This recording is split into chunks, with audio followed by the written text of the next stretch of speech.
Assalamualaikum warahmatullahi wabarakatuh. Salam sehat kawan Diska. Kembali lagi kita bersama di Info Sehat, informasi kesehatan tentunya bersama kawan Diska. Dan hari ini kawan Diska sedikit info nih. Kemarin kita memperingati gebiarnya nih Hari Kesehatan Nasional nih di Pahlawan Business Center nih kemarin. Jalan sehat, ada pemeriksaan gratis juga, dan itu sebagai pengingat kita ya kawan Diska, Hari Kesehatan Nasional itu untuk kita untuk care, untuk menjaga kesehatan diri kita masing-masing nih. Nah, bagaimana kabarnya hari ini? Semoga kawan Diska di rumah selalu diberi kesehatan, rezeki yang berkah dan juga barokah untuk keluarga kawan Diska di rumah. Nah, telah hadir di studio kawan Diska nih narasumber kita. Nanti kita akan membahas seputar diabetes mellitus pada anak nih. Nah, ini karena trennya 2025 itu makanan minuman itu banyak yang manis-manis ya kawan Diska. Nah, itu nanti kita bahas tuntas di sini. Nanti jika ada pertanyaan dari kawan Diska bisa langsung tulis di live chat kolom IG live kita @promkes_kota_madiun. Nah, kita sapa dulu nih narasumber kita. Selamat siang dokter. Bagaimana kabarnya hari ini? Baik. Baik. Nah, Dokter Christina Pretaliana nih. Panggilannya siapa nih dok? Nanya dok saya dok. Panggil dokter Tata boleh. Dokter Tata. Nah, sehari-hari ini bertugas di mana dokter? Saya sedang internship sebagai dokter internship di Puskesmas Banjarrejo, Madiun. Oke, Puskesmas Banjarrejo nih kawan Diska. Nah, yang FKTP-nya atau wilayah kerjanya Puskesmas Banjarrejo nih. Nah, kalau kurang sehat ataupun sakit nih, langsung nanti ke Banjarrejo ditangani oleh dokter Tata nih. Nah, siang hari ini dok kita akan membahas diabetes mellitus pada anak nih dok. Nah, kalau secara umum kan pasti diabetes mellitus itu kalau nggak lansia ya dewasa, pralansia. Nah, ini kok pada anak nih dok, ini gimana ceritanya nih dok ini? Review sebentar nih untuk kawan Diska nih. Jadi gini ya kawan Diska, jadi kalau misalkan diabetes mellitus itu memang ya yang kita tahu itu biasanya terjadinya itu pada usia dewasa maupun lanjut usia gitu ya. Tapi sekarang ini yang perlu kita tahu lagi, kalau misalkan diabetes mellitus itu bisa terjadi pada anak-anak. Nah, itu kenapa bisa terjadi demikian? Nah, diabetes mellitus sendiri itu merupakan penyakit metabolik di mana ada gangguan metabolisme yang terjadi antara proses untuk mengubah dari protein karbohidrat dan lemak itu terjadi gangguan. Nah, makanya adanya suatu gangguan metabolisme, dan kalau misalkan diabetes mellitus itu kadar glukosa dalam darah kita itu melebihi dari batas normal. Jadi bisa disebut dengan keadaan hiperglikemia seperti itu. Nah, penyebabnya itu ada dua. Bisa dari kerusakan dari produksi insulinnya, istilahnya itu pabrik insulinnya itu rusak, atau juga dari kinerja insulinnya. Jadi kinerja insulinnya itu sensitivitasnya itu menurun atau melambat. Itu yang diabetes mellitus yang tipe 2. Kalau yang pada anak-anak itu karena si produksinya dari pabriknya si penghasil insulinnya itu yang rusak. Seperti itu. Oke, jadi kalau pada anak-anak ini masuk kategori yang tipe 1. Tipe 1 ya dok? Ya, kalau yang untuk yang dewasa ataupun yang lansia itu yang tipe 2 gitu. Oke, nah ini penyebabnya tadi salah satunya kerusakan pabriknya itu ya dok ya? Betul. Nah, itu bisa rusaknya itu Mas itu karena terjadinya penyakit autoimun. Jadi penyakit dari genetiknya. Jadi si penyakit autoimun ini merusak dari pankreas. Jadi di organ tubuh kita itu ada pankreas, di mana itu nanti ada sel yang menghasilkan hormon insulin.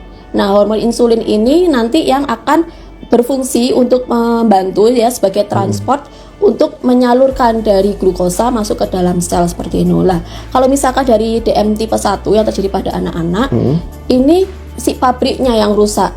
Jadi dari awal, dari semasa kecil itu harus menggunakan insulin seperti itu karena pabriknya. Jadi pabriknya ini nggak bisa menghasilkan hormon insulin. Oke. Nah, ini didiagnosa dikatakan anak diabetes itu kalau yang genetik ya dok ya? Iya, itu karena genetik. Biasanya usia berapa sih dok? Biasanya muncul gejalanya itu? Muncul gejalanya itu biasanya ya kelihatan kurang dari 6 tahun itu kelihatan. Tapi akhir-akhir ini balita pun banyak sih mulai dicek ya. Apalagi dari puskesmas mungkin sudah ada mulai program untuk screening secara dini ya, dari balita, dari usia mulai bayi juga dari 6 tahun ke atas juga akan di screening seperti itu. Oke, jadi itu ya kawan Rizka. Mungkin salah satu manfaatnya cek kesehatan gratis nih, salah satunya di anak sekolah juga sudah mulai nih, teman-teman puskesmas sudah mulai bergerilya nih ke sekolah-sekolah ini. Nah, ini salah satunya untuk deteksi dini diabetes ini ya, Dok ya. Screening awal nih. Nah, oke. Baik. Jadi masuk tipe 1, kalau yang dewasa pralansia itu masuk tipe 2 ya, Dok ya. Untuk gejalanya apakah sama, Dok? Kurang lebihnya sama. Gejalanya itu ada yang klasik atau yang disebutnya KAS ya. Gejala yang 3 KASnya itu ada 1 itu poliuri. Jadi si anaknya tuh sering ngompol ya, sering kencing terus menerus. Nah, itu disebabkan karena apa? Jadi karena si ginjal itu kan fungsinya untuk memfiltrasi ya, untuk memfilter zat-zat yang dalam tubuh, termasuk juga si gula ini. Nah, kalau gulanya ini terlalu banyak, makanya lama-lama kan makin kental, jadi butuh cairan banyak untuk memfiltrasi lewat urin ya, lewat kencing. Nah, itu nanti caranya apa? Menyerap banyak cairan dalam tubuh. Nah, nanti akan dikeluarkan lewat urin. Nah, nanti setelah itu dari banyak minum tadi, nanti ada juga gejala khasnya, yaitu banyak minum. Kenapa? Karena kalau misalkan kita terlalu sering kencing, lama-lama kalau kondisinya itu akan dehidrasi. Betul. Kalau dehidrasi terus-menerus, maka ya otomatis si anak atau orang tersebut maka memiliki gejala banyak minum. Lalu gejala khas yang ketiga yaitu polidipsi. Jadi orangnya itu akan, atau anaknya itu akan sering makan. Jadi udah makan banyak, akan ngemil banyak lagi, terus jadi sering lapar, jadi gejalanya itu. Terus gejala tambahannya itu tadi kok udah banyak makan, tapi nggak gendut-gendut ya, nggak gemuk gitu loh, nggak berat badannya tuh nggak naik. Itu terjadi karena si sel tadi itu nggak bisa masukin gula tadi ke otot, jadi dipecah sama otot. Itu jadinya lemak itu yang dalam tubuh cadangan lemak itu, buat cadangan energi itu akan dipecah gitu. Jadi penggantinya buat dari glukosanya itu sendiri. Terus gejala yang lain juga kesemutan ya. Kalau misalnya udah karena komplikasi, udah kena ke saraf-saraf tepi, itu akan kesemutan. Terus si luka, misalkan ada luka terus kok susah sembuh, itu juga pengaruh juga dari kadar glukosa yang terlalu tinggi, maka akan berpengaruh juga dari asupan oksigennya ke dalam pembuluh darah, itu juga akan berpengaruh. Nah, terus juga akan ada misalkan kalau pada bagian kewanitaan akan terasa adanya, karena itu keadaan dan tempat yang lembab ya, jadi akan menyebabkan gatal di daerah kewanitaan seperti itu.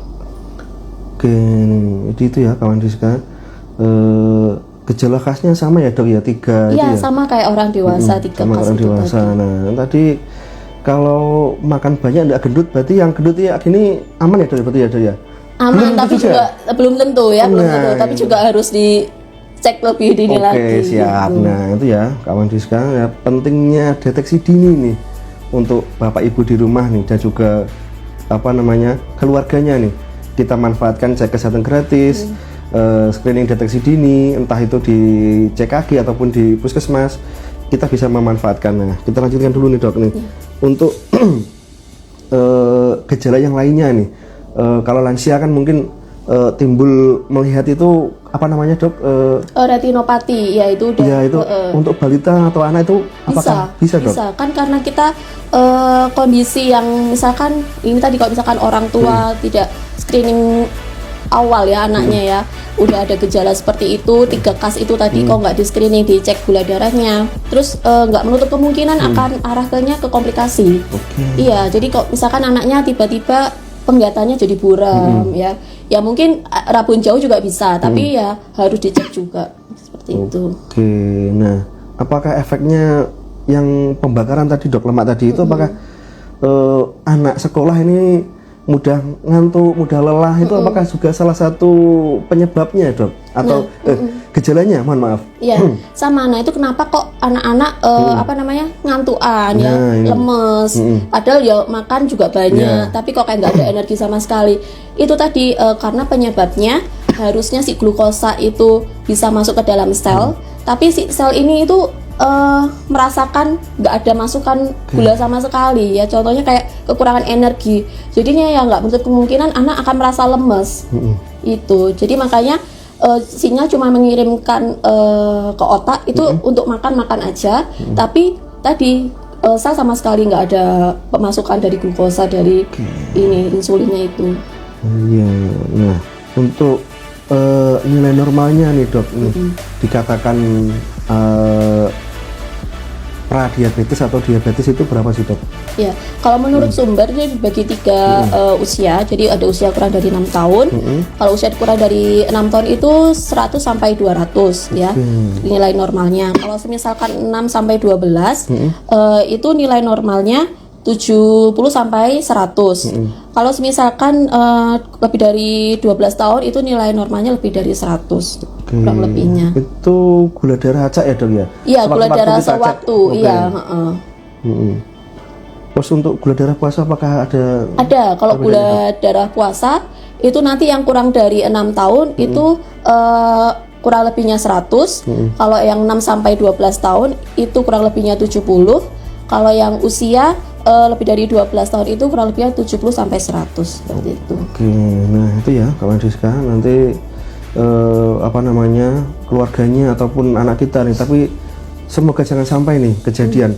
Tapi karena mencegah lebih baik daripada mengobati ini. Nah ini untuk screening awal tadi nih, deteksi dini nih, sebisa mungkin segera, karena apabila sudah ada gejala-gejala yang timbul tadi ya dok ya.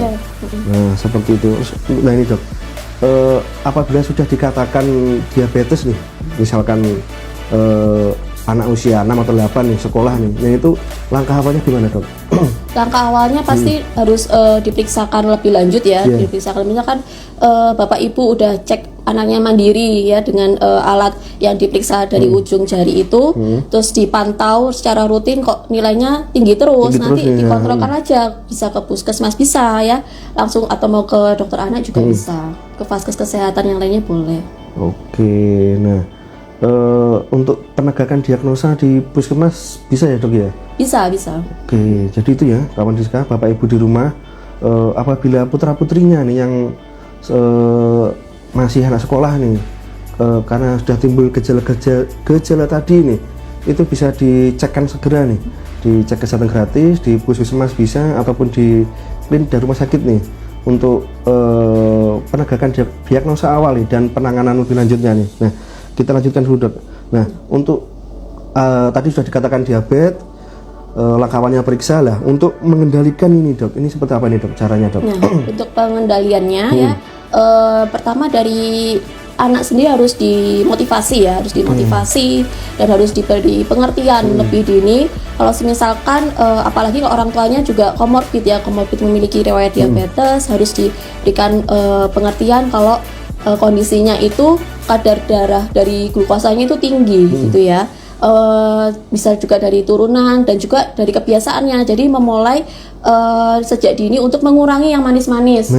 Nah ya seperti makanan, biasanya kan anak-anak sukanya lebih banyak itu cemilan daripada yang makanan pokoknya. Jadi makanan pokoknya mereka nggak mau, tapi cemilannya kayak ciki, coklat ya, atau jelly ya gitu yang kan banyak pengawetnya. Terus misalkan ada juga orang tua itu yang kurang pengetahuannya tentang pemahamannya tentang pemberian anak SKM itu loh mas, susu kental manis ya. Jadi mungkin orang tua banyak mikirnya oh ini susu kok, tapi ternyata banyak penelitian ini tuh cuman susunya mungkin ada tapi sedikit ya, tapi yang paling banyaknya itu gulanya itu banyak sekali, terus pengentalnya kayak gitu. Jadi ya kalau misalkan itu diteruskan kebiasaannya ya akan menjadi DM tipe 2 seperti itu, DM pada dewasa.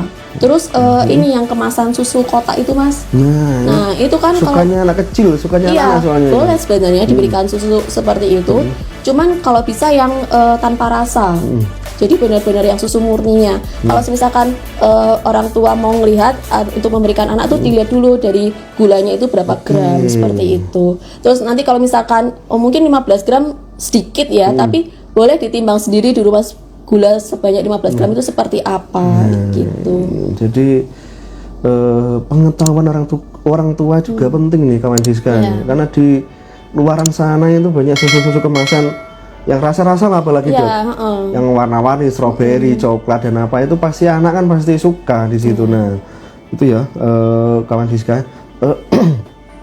Terus itu Dok, untuk mengendalikan apa namanya olahraga nih, apakah juga penting nih Dok? Olahraga juga penting ya. Jadi semisalkan anaknya tadi yang kok lemes ya, ngantukan, itu sebisa mungkin diikutkan untuk kegiatan ekstrakurikuler ya. Biasanya di sekolah-sekolah kan ada ya, dari basket, renang. Nah itu lebih digiatkan lagi anaknya untuk mengikuti kegiatan di sekolah. Jangan cuman yang sampai rumah terus pulang les di rumah ya, jalan seperti itu. Harus diikutkan kegiatan di sekolah. Oke, jadi jadwalnya nih ya Bapak Ibu diatur nih, pulang sekolah nanti sudah, apalagi pegang HP, pegang gadget nih. Ya itu jadi kurang ya ini pergerakannya. Aktivitas fisiknya nih. Nah, untuk menyinggung susu kental manis tadi Dok, itu sebisa mungkin kan dihindari untuk kebiasaan sehari-hari ya Dok ya. Nah, sebagai gantinya apakah sarapan atau yang lainnya itu dianjurkan seperti apa Dok? Menurut penelitian itu paling bagus itu memang sarapan, dianjurkan sarapan. Kenapa? Kalau misalkan kitanya sarapan pasti dapat energinya dari situ, dan nanti untuk makan siangnya tuh anak tuh nggak banyak ngemil. Biasanya kalau di stop sarapannya nanti siangnya itu anak-anak pada banyaknya tuh ngemil, jadi makan pokoknya tuh dikurangi, jadi yang ngemilnya makin diterusin seperti itu. Ngemil karena yang dewasa pun juga sering ngemil nih Dok ya. Kak Edwin mungkin seperti itu ya, suka ngemil nih. Nah, kita lanjutkan dulu Dok. Nah, tadi menyinggung sarapan nih Dok, sekarang bahan makanan yang dianjurkan nih Dok seperti apa nih? Yang dianjurkan tentu kalau misalkan untuk mau yang paling bagus ya, paling bagus kalau karbohidrat itu ya dari ya tela, umbi-umbian, seperti itu. Nasi, roti itu masih boleh. Cuman ya ingatkan lagi isiannya, biasanya kan ada yang suka kasih susu, gula, ya itu boleh, tapi sebisa mungkin diatur porsinya, jangan terlalu sering. Jadi harus porsinya harus dilihat lagi. Jadi kalau di sekarang di kesehatan ini trennya kan isi piringku nih kawan Diska nih, gizi seimbang nih. Jadi porsinya karbohidrat, protein itu harus seimbang nih, sesuai takarannya.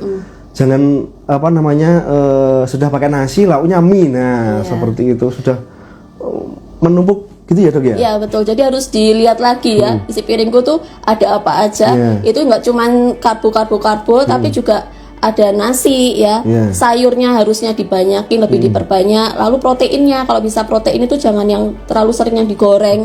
Biasanya kalau orang tua, apalagi yang orang tua yang sibuk bekerja, asal misalkan digoreng gorengan nugget, kentang atau seperti itu ya kalau misalkan cuman jarang-jarang ya nggak apa-apa ya.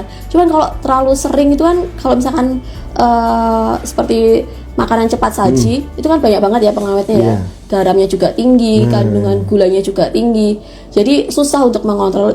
Lebih baik itu kita orang tua masak sendiri di rumah, jadi bisa mengontrol kadar gulanya. Nah karena juga untuk memicu penyakit tidak menular ya kawan Diska ya, sedini umur sedini sudah makan olahan, aktivitasnya kurang. Nah nanti kan tabungannya di hari tuanya seperti apa nih, kan pasti komplikasi, entah itu diabetes, hipertensi, apalagi punya bapak ibunya keturunan gitu ya Dok ya. Seperti itu. Nah kita lanjutkan dulu nih Dok. Nah untuk porsi makanan tadi nih, itu yang dianjurkan bapak ibu di rumah ini seperti apa nih Dok? Makan pagi, siang, sore, atau malam itu seperti apa Dok? Biasanya itu ada 3J ya, jadwal, jumlah, sama jenis. Jadi itu harus diperhitungkan. Jadi pagi itu harus makan nanti misalkan jam 7 sampai jam 9 gitu ya. Nah jam 7 itu mulai makan beratnya, makanan pokoknya ya, boleh nasi, sayur dari lauknya. Dan nanti sekira jam 10 sampai jam 11-nya itu nanti nyemil apapun, boleh dari buah lebih bagus ya, buah, sayuran, atau mau wafer juga masih boleh. Nanti siangnya baru makan beratnya lagi. Nanti sorenya juga sama, mulai lagi ngambil-ngambil, nanti baru makan malamnya seperti itu. Jadi ada makanan pokok yang makanan beratnya, terus ada makanan cemilan atau selingannya, nah seperti itu. Oke, jadi itu ya kawan Diska. Lebih baik ribet untuk menyiapkan masakan sendiri daripada praktis di luar sana, tapi hasilnya untuk putra-putri kita kawan Diska. Nah, karena untuk menyongsong generasi emas nih Indonesia 2045, kalau makanannya sudah makanannya sarapan sudah sehat, jajannya cilok, nah seperti itu, nanti ditambahi mie apa itu Dok, yang di luar sana kan banyak Dok, anak-anak kecil suka seperti itu. Nah, ada pertanyaan Kak Admin? Nah, kalau tidak ada pertanyaan nih, pesannya nih untuk kawan Diska nih seperti apa nih Dok? Apalagi untuk bapak ibu muda nih terutama. Baik, untuk para orang tua mulai secara dini ya kita screening anak-anak dari yang muda-muda aja. Misalkan kalau ada gejala khas yang tadi ada 3 gejala khas, terus ditambah lagi kok udah makan banyak, tapi kok anaknya badannya nggak naik-naik. Nah itu nggak apa-apa, kita screening awal untuk cara deteksinya tadi cek gula darah, ya seperti orang dewasa juga lakukan ya. Kalau misalkan dibuat pengertian, mungkin anak-anak takut ya sama jarum ya. Nah, itu secara dini harus dikasih tahu ini ya, ini fungsinya itu kayak gini loh, tujuannya itu seperti ini, apalagi bapak ibunya ada riwayat diabetes, nah itu harus dikasih tahu aja nggak apa-apa. Jadi anak-anak tuh lebih waspada sama tubuh dia sendiri, akhirnya nanti tidak ada bom waktu di kemudian hari seperti itu. Bom waktu di kemudian hari ini kawan Diska yang perlu kita garis bawahi. Nah, terima kasih dokter untuk sharingnya hari ini. Karena diabetes mellitus pada anak ini juga tidak kalah penting nih daripada diabetes mellitus pada orang dewasa nih ya Dok ya. Nah, karena alarm terbaik itu memang dari diri kita sendiri dan keluarga kita nih. Terima kasih untuk waktunya dokter, sudah disempatkan di studio kawan Diska. Salam sehat untuk dokter. Baik, terima kasih kawan Diska sudah stay tune di IG live kita @prompes_kota_madiun. Jangan lupa subscribe channel YouTube kita @kawandiska5145. Terima kasih, salam sehat untuk kawan Diska. Wassalamualaikum warahmatullahi wabarakatuh.